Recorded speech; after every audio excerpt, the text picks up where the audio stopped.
Welcome to the source. The source. Source. Hey, get the source. Ready to roll. What up, man? What's up, everybody? Happy Thursday. Hope you're having a nice week. Man, I got to say, I'm not checking out of the Raptors resort. I'm a little upset with my stay. Last night, I'm a little upset with my stay. So if you weren't following along with my NBA bets last night, I was 2-2 with one bet to go. All I need was Raptors plus 10.5. Got the worst of the line, didn't care. They're winning outright in the fourth quarter and somehow don't even come close to covering. So the Raptors, after I've been blindly betting them, I was nice to get the Pistons one because I got it at +2 the night before. So I did win that one. Although I think some people that were tailing on the show got the -1, so they might not have won. But I got the Pistons one, and the Raptors just turned a winning night into a losing night by a completely collapsing in the fourth quarter. But we got 3 NBA games tonight. We're actually going through NBA, NFL, college football, and then Toast will be on to do college basketball at the end. So let's start out with NBA, just 3 games. This first one, I lean towards the Portland side. I didn't bet it. I actually don't have an NBA bet open right now. I might place one during the show. I didn't bet it yet. I kind of feel like, wouldn't everyone be taking Portland in this spot at +4? The Spurs coming off the ugly loss, flying back home. Portland's rested. Portland's been playing good defense. Portland's been forcing turnovers. The Spurs have had problems protecting the basketball. I obviously we know the Spurs are the better team, but given the spot, you would have to think, okay, so say these teams had equal rest. That means the Spurs would be laying, like 6.5 here? Are we convinced that the Spurs are that much better than the Blazers? We know that they're going to be the better team. It would only be Portland for me, but, I mean, we're looking at the poll. Not that this should matter, but we're definitely polling towards Portland. I would imagine most people are taking Portland, the rested team, against the Spurs on a back-to-back. So I would imagine it'll be a lower-scoring game. I don't trust either of these offenses. Both teams have actually played some decent defense. So I guess I would also lean towards an under, but it would only be Portland for me here. Either of you guys have a play in this one? Well, I agree. It's Portland. I mean, I don't got to think too hard. For one, you have the Spurs without Popovich. He's dealing with health issues, and you just can't trust the other coach to keep them in line the same way that he does. You look at the other night, I mean, you kind of mentioned it. Where were they up, like 30-something points, and then they lose that game, and then come right back and lose by 27? Those are red flags if I ever seen them. I would not be putting my money on San Antonio in this spot, especially with Portland playing well, coming off of a win and with the rest advantage. I think Portland is the side. You could look at a couple other things. Spurs 27th in turnover rate, Portland 11th in forced turnovers. Spurs bottom 10 in second chance points allowed, Portland 3rd in second chance points. There's some things that line up for Portland to take advantage, and I think they will tonight. I also like Zach Collins over 6.5 points. He's going up against his former team, and I just think with Sohan and just the injury over there for the Spurs, I think there's some more minutes to go around. And he's cleared that. He's had 7+ versus former team every game except for one. So Zach Collins over 6.5 points and Portland plus 4.5 is what I took.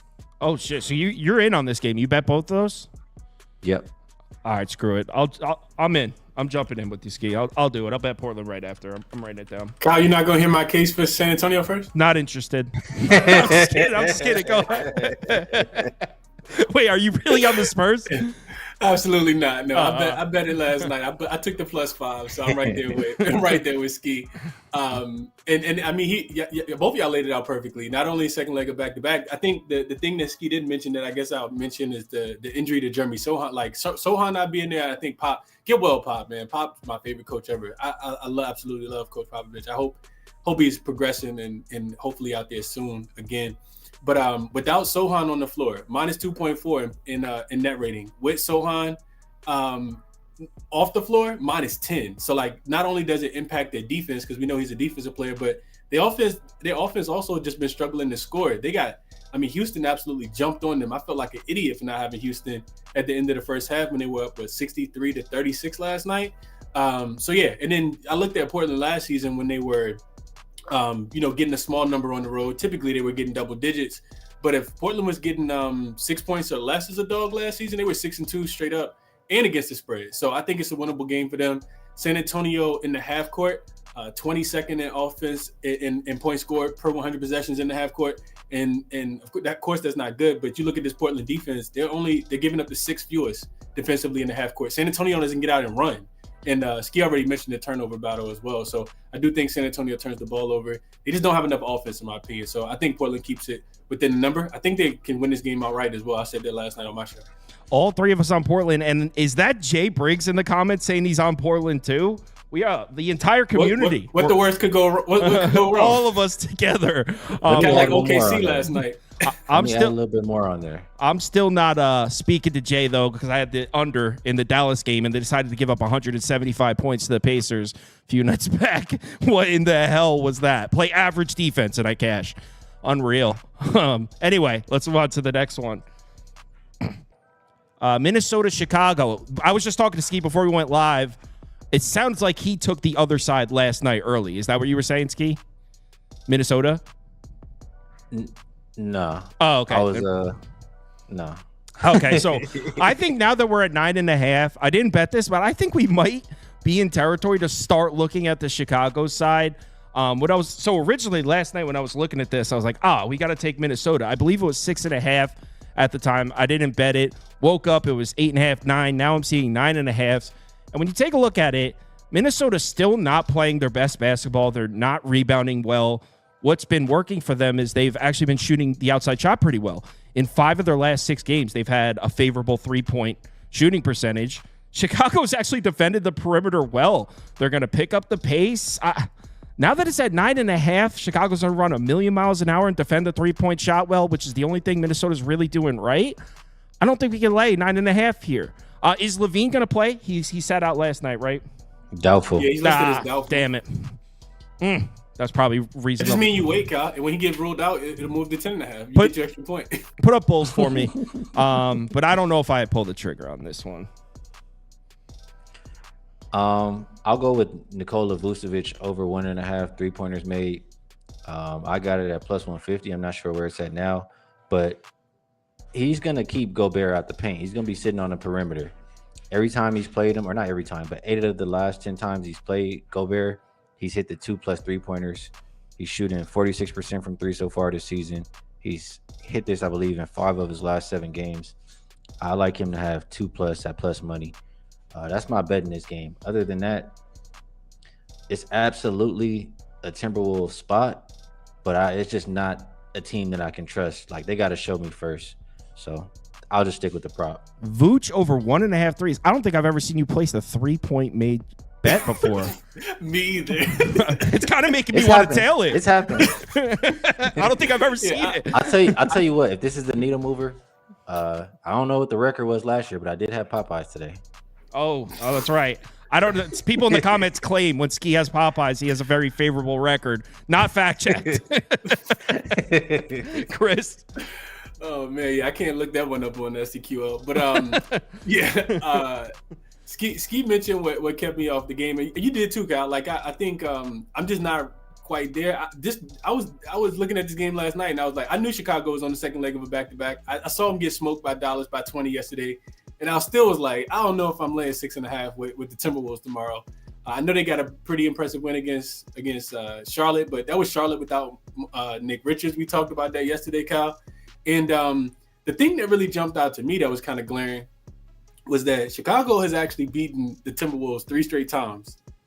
And as you process that, the first thing that jumps out to me is it's a non-conference game. Timberwolves don't care about going to Chicago and having a really good performance. So am I going to be able to lay 8 with them? Absolutely not. That was like the first thing that kind of crept in my mind. Then I started to look at the total because I did want to kind of get there with something. And you mentioned it, Kyle. Chicago's defense has been pretty good against the 3. The Timberwolves' defense has actually been really good against the 3 as well. So I was thinking, all right, well, Chicago could potentially run out of gas. Zach LaVine doesn't play. Chicago team total under. It's 109.5. They only got to 100 last night. But then I see the Timberwolves have second leg of a back-to-back tomorrow. And granted, they only play in Portland, but that's a conference game. And I'm like, they may want to preserve some energy. So I couldn't get there either way. And I hope that makes sense. to the viewers. But yeah, I wanted to take Chicago team total under, especially if Zach LaVine doesn't play. But I couldn't quite get there with anything, especially on the first leg of a back-to-back. The way the Bulls have been playing, in my opinion, I wouldn't feel comfortable laying a big number to them with Minnesota. It's got to be a dominant team that's going to dominate the glass, a team that's going to just dominate certain facets of the game, and Minnesota hasn't shown us that yet. So, all right, let's move on to the third and final game. Utah at Milwaukee, and it looks like the Jazz have all their guns out there. Marketing looking like he's going to play. Jordan Clarkson probable as well. So we're going to see the full-strength Utah Jazz. Does that mean anything? Are they any good? I suppose that's a different question. But at full strength, I kind of want to take them, but I didn't even touch this game at all. I was thinking over. If you guys have any opinions on an over, I might be able to place it. But as of right now, I got nothing for this one. I can't talk you off of an over. My first thought was I was trying to somehow think that maybe Milwaukee will come in here and try to play defense because they need a win, but I can't trust these guys to get stops. So both teams are playing with pace, both top 10 there, bottom 10 defensive rated teams. I can't talk you off of that. This is my least favorite game. I don't have a bet. I'll just say I would expect points. Yeah, same. I kind of feel the same exact way. I would love to take the Jazz, but I'm good, actually. Chris? They won. Utah's won back-to-back games against the Bucks going back to last season. And, of course, they were dogs in both of them. So, but I think situation is a little different now. I mean, you got Ham Sandwich over there with Glenn. And I'm not betting them minus anything right now. And they got your Knicks tomorrow too, Cal. So it's the first leg of a back-to-back for the Bucks today. So all of those things made me think, Utah in this spot. They did beat Chicago by 11 to 7.5 point dogs to get their first win of the season. But Lauri Markkanen comes back. Does he play the full game? Back spasms are something that I feel like can just kind of go off at any time. That doesn't give me a lot of confidence. And we bash Glenn, rightfully so. He deserves all the bashing that he gets. And Ham Sandwich does too.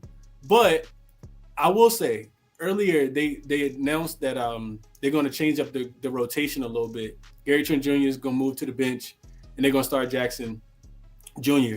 He's going to end up being the starter. So I was looking into the numbers with those two, one of them on the floor, the other one off the floor, and then flipped it. And they've been so much better defensively. Gary Trent Jr., I think, is a cone. You add him and Damian Lillard together, you got two cones, and cones don't move, so they can't guard anything. So what I'm saying is I do think Milwaukee's defense will be a little bit better because of that move. And this is a Utah offense that, hasn't played well recently. The Bucks get smoked the Bucks smoked the Jazz today. And then they probably get smoked tomorrow versus the Knicks in the bounce back spot. I think. I like how Chris made sure he explained to us what a cone is. Guys, cones can't move. Guys, can't move. Yeah. Cones just making can't sure move. the audience, making sure the audience understands. Yeah, Chris, we got it. We know what cones are. The orange ones, Cal. The orange things. Yeah, they don't move, guys. So, all right, I'm leaning over. Skee said over a pass. Chris says he leads towards Utah. All right. Time for some NFL. Can you clear the board so they can see these guys' names on the screen? Both these guys have their own YouTube channels. Skee's show is 2.5 hours before mine. He also does a later show. He does 2 shows today over there. It's called Skee Profit. Check him out on YouTube. That's his Twitter name as well. Same goes for Chris. That's his name right beneath his face there. His YouTube show's in the morning. So make sure you show these guys some support. Appreciate you guys taking the time to come on. Thanks for Appreciate you, Cal. Best of luck tonight. Yes, sir. Talk to you guys later. Next up, we got Brad Thomas and Prop Beaver coming on to talk NFL. Monday Night Football game. Monday night. Wow. It's been a long week. Thursday Night Football game. All right. I do have a bet on the game. It's 0.75 units. I didn't exactly love it, but we'll talk about it in a second when we get the screen set up here. Brad, how's it going, man? It's going good. There's 30 soccer games on right now, and I have live action in 5 of them, so it feels nuts. Yeah, on your Twitter, sometimes you'll pop up and you'll share your bets. Don't even know what sport you're talking about. Is that UFC? I don't even know what he's saying. Is that a name? Is that a team? They're all hard to pronounce. Yeah, like I don't know if that's a person. Like, I don't.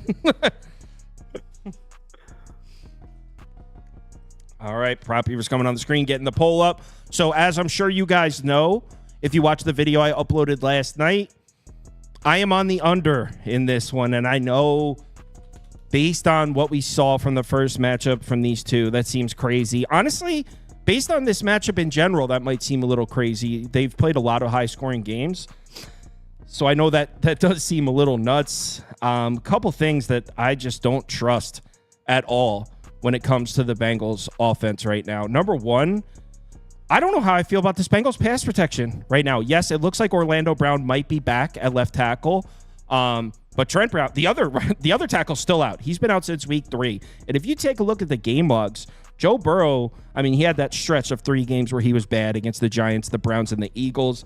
Wasn't all that great in a couple of the other games. I mean, he went absolutely nuclear in this Ravens game.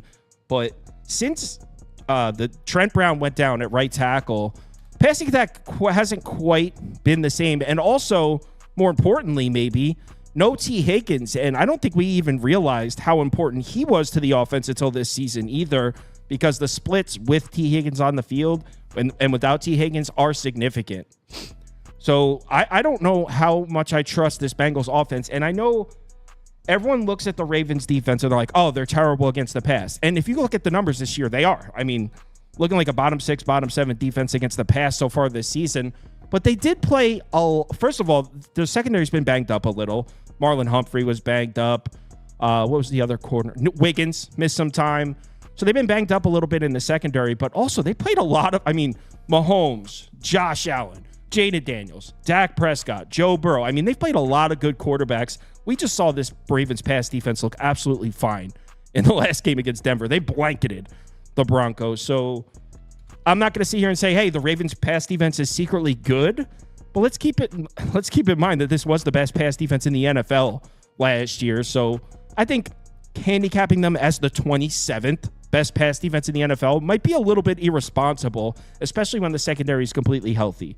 So I love the matchup for the Ravens defense. I think they're going to show. I think the defense is going to play great here. Cincinnati's all types of banged up. Both of their running backs are banged up too. Probably not going to be run support. So I love the Ravens defense here. And on the other side, I know that actually the more difficult pill to swallow with an under is probably how does the Bengals defense make stops against Baltimore's offense? Well, in my opinion, if I'm John Harbaugh, I know I can win this game if I hand it off 45 times. The Bengals, they actually have improved against the run, but they haven't shown us anything that they can keep Baltimore from moving the chains on the ground. So I expect a lot of running, a lot of chewing of the clock. I expect to see some 7-8 minute drives from Baltimore. Maybe they do end in 6, which hurts the under, but we're talking 53.5, and I think we're gonna see some long sustained drives. So I'm on the under. I know it's gonna sound gross to some people, but I bet it. I think me and Brad are on the same prop here, and Brad is the guest after all. So, Brad, you want to go and talk about you're on Gesicki too, Brad? I am, and I took it a little bit different way. And we were talking about soccer. My soccer bet, I needed both teams to score. The dude missed a penalty. Like, how do you miss a gift? But anyways, yeah, I'm on Mike Gesicki. I took him a little different. So, his line opened around 36.5, and I just couldn't swallow the pill of going all the way up to 50 without getting a little more skin in the game. I took him 60 plus with 5+ receptions. It pays out plus 179. And, first and foremost, they're going to be without Eric Hall. That's obvious. They're probably going to be out without T. Higgins. Mike Gesicki played 36% of the snaps last week, but still saw 6 targets. He hauled in 5 of those targets for 110 yards. Playing against a Ravens team who are allowing almost 60 yards per reception to tight ends, about 7 targets with about 5.8, I believe, catches from those tight ends. You talked about the Ravens and their pass defense, but a lot of those numbers are also inflated because in a lot of those games, the Ravens had leads, right? Like this is a Ravens pass defense that's actually pretty good on the outside, right? So you're going to want to target them inside. And I just think that just leaves all that room for Gesicki. I also don't think that the Bengals are going to have much success running the ball. 2 reasons. Number one, Ravens have really good run defense, second in the NFL, but also they just can't line up in 12 personnel with Gesicki or Tanner Hudson. Like, they're just not those kind of tight ends. So I think it's going to be a lot of getting the ball out quickly. I want to ask you this. You touched on, being on the under, and a lot that you said was pro Ravens and kind of like against the Bengals. Do you lean Ravens -6? Yeah, my score prediction was 27-9. Okay. So yeah, I lean towards Baltimore as well, but I don't really like to make a habit of laying big numbers like this, anything more than 3 in these division games, especially when Cincinnati's like their season's on the line and all that. So I didn't really want to get into all that. But yeah, I think the Bengals offense is going to be in a situation. But also on the other side, I'm a believer, and Prop Beaver's going to hate this. I'm a believer in Lou Anarumo, and Guys, thanks. he's a big game coach. If you remember week 2, everyone wants to talk about how terrible this Bengals defense is, right? Well, in the last 4 weeks, it hasn't been that bad. But also, if you remember week 2, they went on the road into Arrowhead. They lost the game 26-25 or 25-24, whatever the hell it was. They held the Chiefs to like 268 yards of offense in that game. Lou Anarumo, big game coach, and this is a big game. So don't be surprised if the Bengals defense actually plays pretty well here. Again, I would lean Baltimore. Not going to lay the 6. I'll just take the under. But I think the Bengals offensively are going to be in prison, and I could see the Ravens offense actually having trouble. Maybe getting a few first downs, being forced to punt from midfield, stuff like that. Yeah, I'm not here to debate whether Lou Anarumo is a good offensive coordinator or not. I mean, defense coordinator or not. I'm here to talk about Mike Gesicki. No, he's a big game coach. That's like when my friend Arpani said Kenny Pickett can make big throws. Not that he's a good quarterback. I don't give a shit. Okay, so Mike Gesicki ladder. Simply put, yeah, I love the spot for Gesicki. I was actually looking around. Not a lot of cappers are on Gesicki today. It just seems that the general public is, and my friend Brad is. So I'm happy to hear that. Yeah, did we miss the opening line on Gesicki? Yeah. Does that suck? Absolutely. I still think there's plenty of value to be had here. Without T. Higgins on the field, we've seen defenses make it a priority to take Jamar Chase's effectiveness, take away his effectiveness downfield, and force Burrow to beat them elsewhere with the lack of named weapons. And the main guy to benefit thus far has been the tight end wide receiver hybrid, Mike Gesicki. In his last 3 games without Higgins, we've seen Gesicki average an absurd 88 yards per game and 6 receptions per game on 8 targets. What are we seeing? A 26% first read target share, 3.72 yards per route run, and 36% of the team's yards. That is second, first, and first on the team. On top of that, that is compared to, with Higgins in the lineup, 5th, last, and 4th. So the splits are dramatic here. What I like here is the fact that he's going to face a Ravens defense that he already managed 31 yards against with Higgins. They have been getting killed by tight ends through the air. They've allowed the 2nd most yards per game, 5th most yards per reception, and 4th most receptions per game to the tight end position. We've seen 3 straight tight ends hit 60+ against the Ravens, if you want to classify Gesicki as a wide receiver, because they have been lining him a bit out wide in some of these looks. It's a bit weird how they use him. They line him up all over the place. Well, the Ravens have also allowed the 3rd most yards per game to those as well.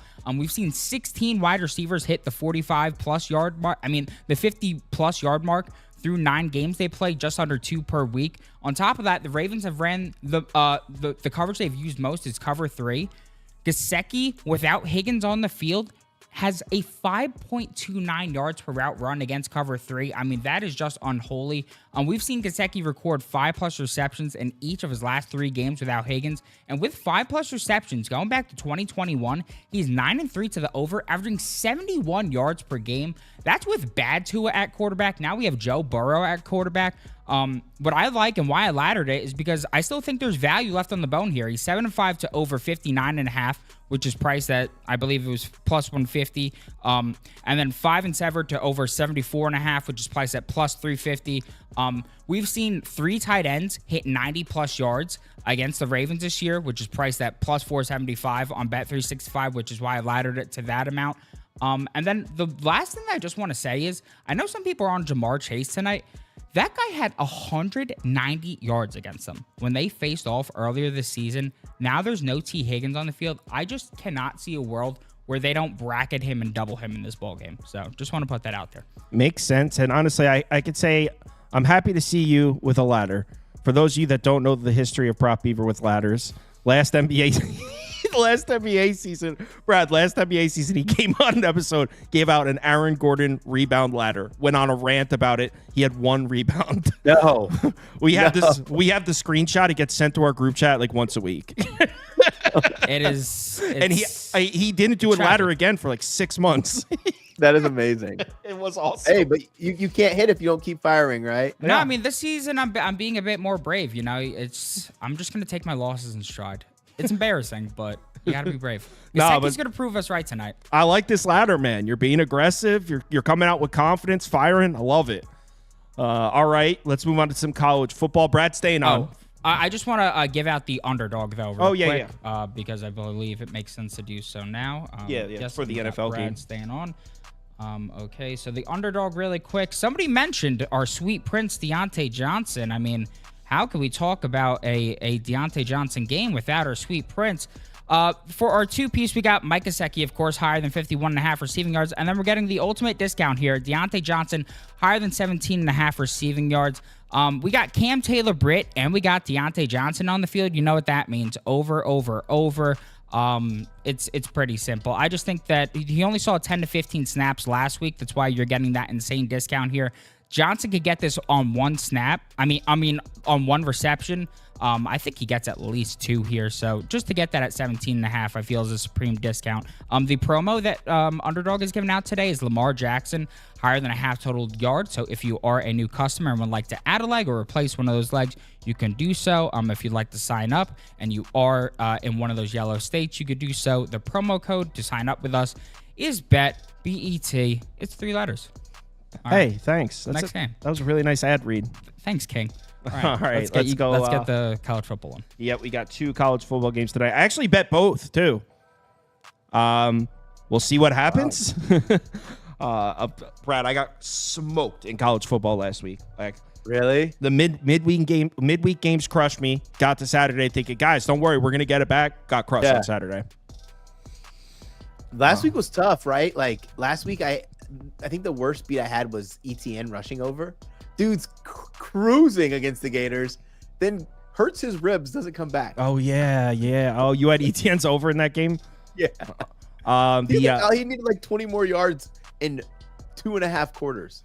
Well, for college football Saturday, we were just listening to the Bet US show, and they said 28 out of I think it was 28 out of 48 FBS games. The spread was off by more than 2 touchdowns. So the unpredictability was at an all-time maximum this Saturday. I forget exactly what they said. It was 28 out of 48 or something. Wait, that makes total sense because what happened, so I did horrible. Any pregame bet I played was horrible. And then we swept every live bet. But I looked back at it. Every live team I took except for Georgia was like covering their spread by like 10. Yeah. Like Indiana as an example, right? Like it was just really bad pre-games and then live bets. I was like, these guys are cruising. I'm just going to keep firing. Yeah, see, the lines were just a really volatile weekend. Not using it as an excuse. I was wrong. I made a lot of bad bets. Yeah. I was just saying it was a crazy weekend. So we got 2 games tonight, and I bet both. This one, I got App State at +1. It now looks, according to this graph, it looks like it's at -1.5. I think App State wins the game. All right. So this one comes down to how you look at these 2 teams, right? So because you can look at App State in 2 different ways. Option A, you can say, hey, App State's getting their shit together. Back-to-back solid offensive games. They're finally looking like the App State team we were expecting to see. Remember, coming into the season, this was the favorite to win the Sun Belt Conference. Appalachian State. Aguilar, the quarterback, he won Sun Belt Conference Player of the Year last year. So coming into the season, we were expecting to see a certain version of App State. We haven't seen it. They've looked pretty bad this year. But now, back-to-back games, we saw solid offensive performances. They're starting to look like the App State team we were expecting to see. So that's option A. Option B, the other way to look at this game, App State historically, dating back to last year with Aguilar quarterback, much better offense at home. They've played back-to-back home games. So now you could look at it through this lens. Hey, this is a sell high spot on App State. They haven't looked right this year. They look good in their last 2 home games. Now they go back on the road where they're not as good. Both of those lenses seem logical to me, honestly. If you're on either one of those lenses, I could 100% see your point. Personally, I lean more towards the first one. I think App State is finally figuring their shit out and starting to look like the team we expected. But also on the other side, Coastal Carolina is falling apart. I don't know what's going on with this team. Vasco got benched. Now he's back. They're getting inconsistent quarterback play. All of a sudden, they can't stop the run. I thought Coastal's defensive front was going to be pretty strong this year. If you rewind back to week 0, was it? Week 0, whenever they played Jacksonville State, I took Coastal in that game, which won. But I was like, Coastal's defensive front's going to be strong against the run. Yeah, it was in that game. The last 4 games, it's been absolute shit. So I don't know. There's no aspect of this Coastal Carolina team that I have confidence in anymore. It's been falling apart. That being said, Northern Illinois' offense had been falling apart the last 3 weeks, and they hung a 60-piece on me with my Western Michigan bet last night. So I think App State wins. I'm on App State +1. If you're on the other side calling BS on App State's recent success, I see your logic. I completely get it. But I'm on App State. I lean App State here. I'm probably going to lock in App State money line. So you talked about Joey Aguilar and his performance over the last 2 weeks. Threw something like 7 touchdowns in 2 games and looked phenomenal. That's actually like the bright spot of this App State team. And we know like this App State team is not really designed to just shut someone down defensively. 124th defensive success rate, right? Like I think their net points per drive is pretty high too. Yeah. Oh my God. I just looked at the data. It's 129th in the country in net points per drive on defense. Like that's just not the kind of team that they are. And there was anticipation, especially like early in the season, that Joey Aguilar would just be spinning the rock, and they would kind of just outscore every opponent. I even came on here at one point and I advocated for a Joey Aguilar over, and then it just like this number started to creep up, and the success wasn't quite there. But it looks like they're back to balling. They're against a Chanticleer's side who aren't really that good defensively, right? Like 105th defensive success rate, EPA margin 94th in defense. I think that, the home field advantage might be worth a little bit, but you could like, if this number keeps coming down, you're gonna be able to get App State like -115 on the money line. I think if this becomes like a shootout, you're gonna have to give the advantage to this App State side with Joey Aguilar playing really good football. So I think App State money line, like it's -125 right now, but like the number's been coming down all day. Like you can absolutely just wait and lock it in before game time, and I promise you'll probably get a good price. Wow, I'm seeing. Wow. Yeah, someone said App State, the squarest bet on the board, and we are polling over 70% App State. It's surprising because last week I had App State as one of my top bets, +3 against Old Dominion. It was like one of the only bright spots of my Saturday. And everyone was on the other side of that one. Everyone was taking Old Dominion in that one. So I guess everyone's just back on the App State train. I thought a lot of people would be taking Coastal here. What about Moose? Oh, Moose isn't here. Oh, there he is. I looked over. He's at home. He looked for me as if I'm still there. I'm also on App State. I'm with you guys. Okay. In the last 2 games, Coastal's allowed 10.5 yards per attempt on defense. And now Aguilar's coming in feeling good. That could be very dangerous for them. And like Kyle said, Coastal's offense has been a disaster. I thought Ethan Vasco was like the perfect transition from Grayson McCall. It hasn't been that. They had to go to Noah Kim against Louisiana, and if you don't remember that game, that was a big. I had Coastal money line. I thought they were going to win that game. They were going into that one feeling pretty good. That was Louisiana, who's probably going to win this conference. And then you look at it, they had to bench their quarterback in the beginning of that game. Noah Kim came in, and it just was a disaster. And then they went back to Vasco last week, and it honestly wasn't much better. They're not playing well offensively. Their defense isn't playing. They're just not playing well, period. And App State's finally starting to figure it out. So I think you a lot like a game we had a few weeks ago where it was a Thursday game. I think it was VTech against Boston College. It was just 2 teams going in separate directions. I'm just going to take the team that's going in the right direction. So yeah, I like App State. I know it seems as if a lot of people are now betting that, but yeah, I really like App State here. All right, so we're in Appalachian State program. Now we get to the next one, and another one where I feel like everyone's going to be on the same bet as me. That being said, I still think it's the right. I don't know. It's hard to say nice things about Florida Atlantic right now. I couldn't find a path for FAU to score points in this game because FAU's offense, not only has it just been a mess all season, they've been awful on the road all season. I mean, we're not getting any sort of consistent offensive play from Florida Atlantic. Cam Fancher hasn't been good. At the same time, he doesn't have a ton to work with there. So even if they had a quarterback that we would consider formidable, I'm still not sure how much production they would get. Because that offense, it got gutted. I think they only brought back 3 starters from last year. So Cam Fancher came in to play quarterback, wasn't given a ton to work with here. This offense just straight up isn't very good. Now they go on the road to ECU, a team that historically plays great defense in this building. I mean, last year, great defense at home. This year, again, great defense at home. This defensive front is tough. It's hard to go into this building and generate push against this defensive front. So, I mean, if FAU, sometimes they're able to run the ball, I really doubt that's going to happen here. I have a hard time seeing Florida Atlantic consistently moving the chains in this game. I'm on ECU, by the way. I laid the 7 and a hook. That being said, on the other side, the reason I'm not like all, and I bet this, by the way, I did bet this. The reason I'm not all in on this, ECU made the quarterback change, and no question, they're moving the ball better. What's his name? Hauser, right, Andy? Hauser? Yep, Caden Hauser. Caden Hauser, yeah. So since they made the quarterback change to Hauser, no question they're moving the ball better, but this kid needs to chill with the turnovers, man. I mean, he's made 2 starts. He's already thrown 4 interceptions, I think. Is it 5? He's thrown a lot. He's also thrown 8 or 9 touchdowns. So ECU's offense went from bad to all of a sudden explosive. They turned into a gunslinger offense out of nowhere. And obviously, when you're dealing with an offense like that, we're laying 7 in a hook, and we have the possibility of throwing a pick 6. It's a tough spot to be in.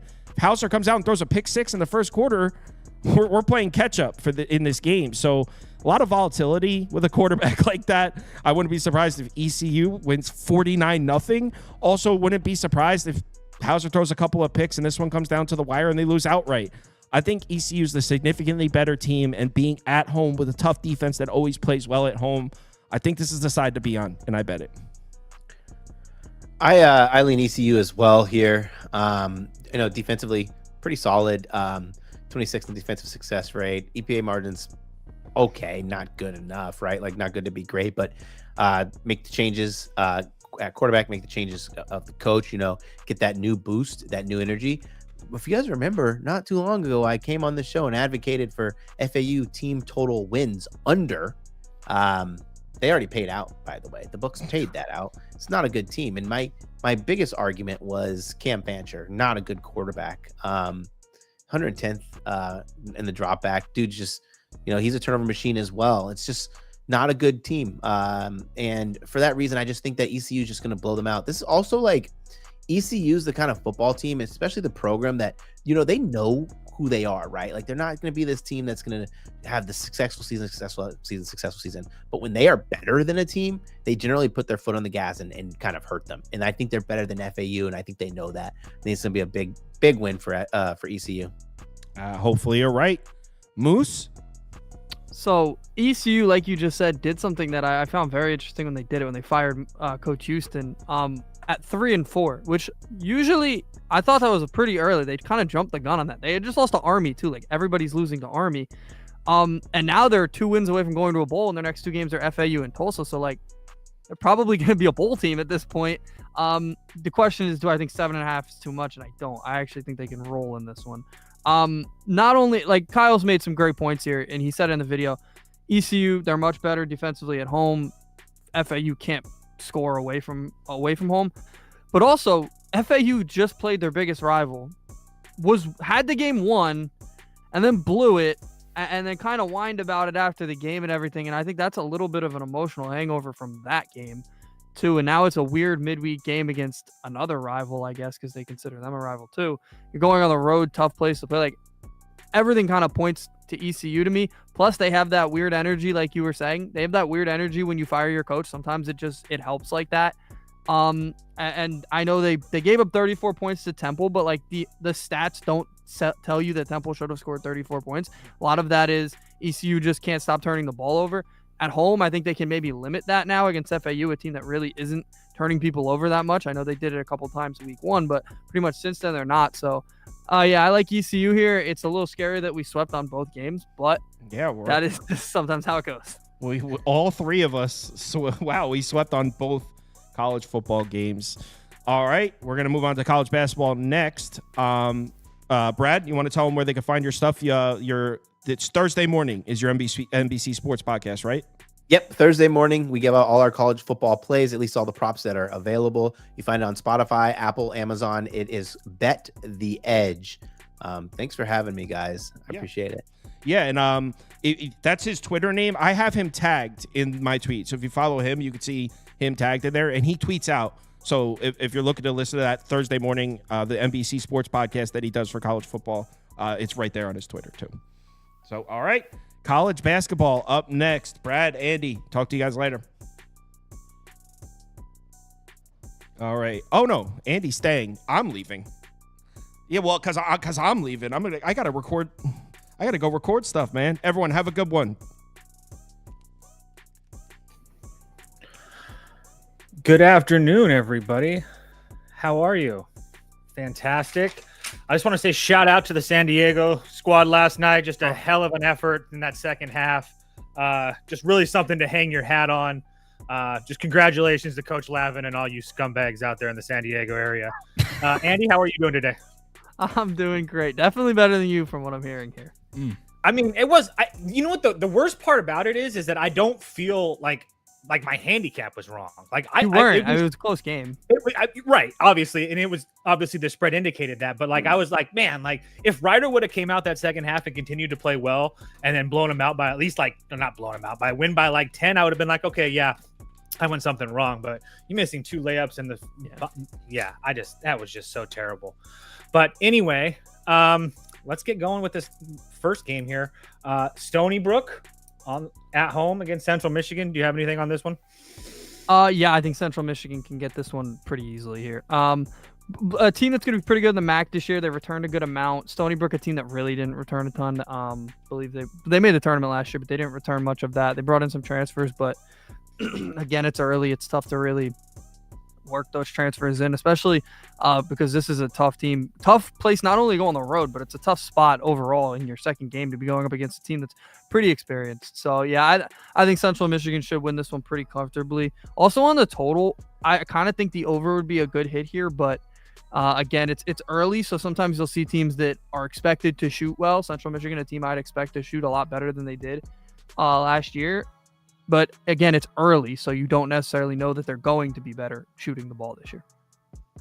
Yeah, I kind of feel the same way. I was trying to figure out a way, like a positive way to talk about Stony Brook, and it's besides the fact that they have a bunch of juniors and seniors on the team. Like, I just think that you're asking a lot from the last place team last year. I mean, I have them like 9th maybe in their conference this year. So not that Central Michigan is some world beater or anything like that, but with Pritchard and Vasco and Simpson and Harding all back, all guys that are in the system, they're not terrible. I mean, I just have a hard time believing that they lose this game. I didn't play them. I actually play them as a side, but I do think that they would be decent in like a money line parlay piece if you were trying to look for something like that. But yeah. So let's see. What do we have up next? The UAB game, right? Yeah, this is an interesting one to me because I was going to say two teams that are kind of highly touted as far as their conference is concerned. Yeah. What do you got on this one? Yeah, I'm going to be on UAB bouncing back. If you don't know, UAB played a weird game to play Vermont. That was gutsy by them, and it backfired completely for Andy Kennedy. But at least they went and played somebody of note, but they lost. And now they have to bounce back from that. And I think they can do it quite comfortably here. Home game, obviously, early in the season, I think home matters a little bit more, especially in these non-conference games. Weird spot from Southern Mississippi to be playing a road game in this one. Like, that's a tough spot for them. So I'm just bouncing on the I'm banking on the bounce back here for UAB. I really think that was a situation you'll see a few teams in where you play that game and it backfires on you. You come out the next game and you just come out rip roaring. And I think they will. Yeah, I mean, and UAB is one of those teams that's obviously highly touted, especially in their conference. The only team that I would can say that is significantly better than them, or at least better than them, is Memphis. I mean, everybody else like FAU, Wichita, North Texas, and stuff like that, I don't really put too much stock into as far as the conference is concerned. But I just think that Kennedy their offense has to pick up. I mean, obviously what we saw against Vermont, I don't think that we're going to see that. Obviously, this roster is like full of a whole bunch of athletic guys that can really play. I mean, Vasquez is 6'4", Coleman 6'8", Lendenberg 6'9". I mean, all these guys have pretty much size and athleticism, and they can all shoot pretty well too. And all the starting five is at like 43% effective field goal percentage or better. So to think that they lay an egg two games in a row is kind of hard for me there. So yeah, I agree. I agree 100% with you. I would be on UAB or pass, but I didn't actually bet UAB personally, but that's the only way I would look in this one. So do you think that they're the best team in their conference? Over Memphis? Yeah. Okay. I don't. That's why I asked, is if you were so on them so much. I was just curious to see if that's what you thought. I don't. Because it's I really don't hard like to that. trust a penny team. I think that Memphis kind of showed their hand of the team they're going to beat. They looked awful in the first half, and then Missouri came back. I think both teams showed who they're going to beat. Missouri is an inexperienced team. They haven't played together very often, so they kind of choked it away. Memphis, on the other hand, they can't get off to the slow starts against like other teams. They're also, I don't know if you've seen Memphis's non-conference schedule. Outside of Virginia, it's pretty brutal. So we're going to probably be talking about Memphis a lot in the next month. Yeah, I also think that that's a positive though too. Like, I mean, It could be. It definitely could be. Regardless of on how you feel about Penny as a coach, but I mean, yeah. The other thing is like you really quickly, like FAU. I mean, they have 4 starters that are all transfers. Two of the top 3 bench guys are transfers as well. Like you're just asking a lot out of teams like that. Yeah. But anyway, I think probably one of the better games on the board that a lot of people aren't talking about: Northern Iowa, Milwaukee. Do you have anything on this one? I would lean Milwaukee. If people don't know, both of these teams played awful opponents their first game. They both blew them out. Yeah, I was gonna say, might as well just throw that out. Now, UNI doesn't necessarily have the team that they usually have. I will say that they're more of a better. They're more of a. I mean, they're a Missouri Valley team, so they're always very competitive in that conference. But Milwaukee's bringing back a lot, and they're expected to possibly win this conference. I believe, the Horizon. They're expected to win this conference. They're very talented. They've been together. I know 6.5 on the road. It's getting close. That's a closer line than some might think it would be, but I think that they can cover this, maybe even win outright. At this point, with the way that some of these games have been going, you might as well take a shot with Milwaukee money line, because these close lines have just been winding up with the opposite team winning. So it could be interesting. But I like this Milwaukee team, probably the best team in that conference. So. Yeah, and Milwaukee lost a whole bunch of guys too, like Freeman and Jameson and Browning and stuff like that. But that AJ McKee kid from Queens, that's a transfer. Yeah. He's a redshirt senior. That's probably going to be first team all conference. Not to mention the fact that Eric Pratt kid is really, really good too. He's a redshirt senior as well.